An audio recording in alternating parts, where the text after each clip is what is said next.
večje znamenitosti v Pragi je sigurno najboljš obiskati čim bolj zgodaj zjutraj, kar pomeni, da si budilko nastaviš ob 5 zjutraj in greš po mestu.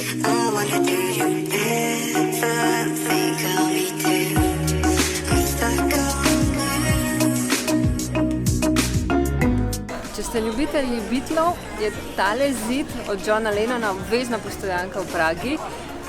V bistvu so portret od Johna Lennona tukaj naredili, ko je bil ta umrjen, in od takrat naprej se ustvarja in se riše in na njega se lahko tudi podpišemo. Ali pa kaj napišemo, ne pač.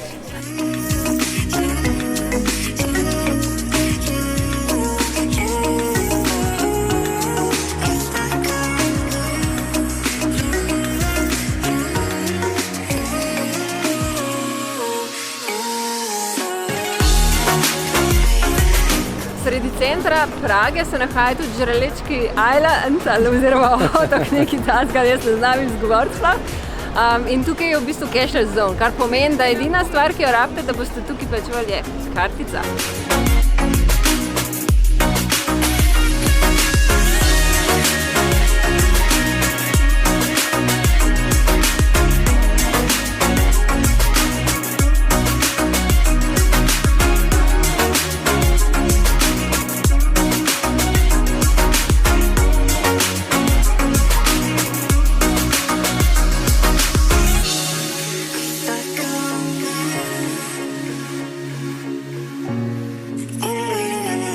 Najbolj znana znamenitost v Pragi je zagotovo tale astrološka ura za mano, ampak malo ljudi pa ve, da tistega, ki jo je pravzaprav naredil, da so ga dali uslepiti. Razlog pa je bil ta, da pač ne bo nikjer drugje naredil tako uro, ker bi potem lahko ta v Pragi ostala pravzaprav čist pozabljena, ne.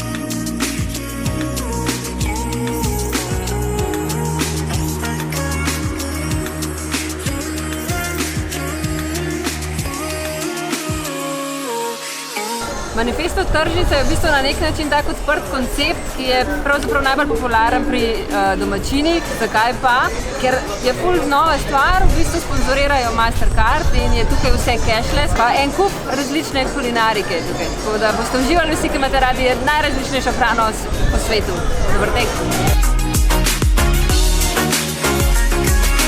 Praški grad radi Slovenci vzamemo tudi za svojega, zato ker je tukaj ustvarjal pravzaprav naš Plečnik.